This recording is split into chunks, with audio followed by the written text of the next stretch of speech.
சென்னை புறநகர் மாவட்டம் செயலாளர் தலைமையில் செயல் வீரர்கள் ஆலோசனை கூட்டம் நடைபெற்றது. இதில் 300க்கும் மேற்பட்ட அதிமுகவினர் கலந்து கொண்டனர்.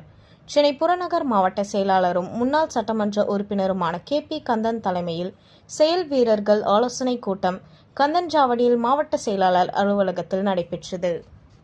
கூட்டத்தில் ஆகஸ்ட் 20ஆம் தேதி நடைபெற இருக்கும் மதுரை மாநாடு குறித்த ஆலோசனைகள் வழங்கப்பட்டது.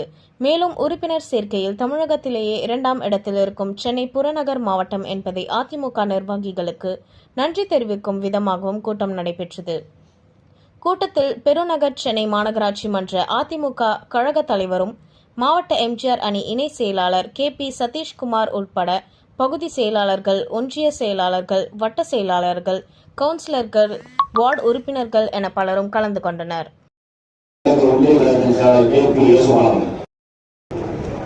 மாமன்றத்தையே கலக்கிக் கொண்டிருக்கும் மூத்த மாமன்ற உறுப்பினர் என் அன்புக்குரிய அண்ணன்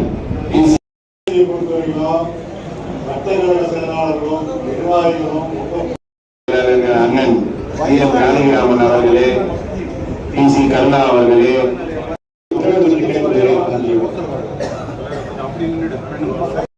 ஜீசஸ் பார்க் அவர்களே, சர்வ மாமன்ற உறுப்பினர்கள், ஒன்றிய கழக செயலாளர், எனது அருமை சகோதரர் வாக்களித்தார்கள். வாக்களித்தவர்கள் அனைவரும் அதுக்கான விளக்கத்தை கொடுக்குறாரு. அமைச்சராக உட்கார்ந்து விளக்கத்தை கொடுக்குறாங்க. 2 வருஷம் ஆகிப்போச்சு. ஒரு வருஷத்துக்கு 12 மாசம், 24 மாசம் ஒருத்தருக்கு பணம் கொடுக்கணும். அது கொடுக்க முடியாத 24 மாசம்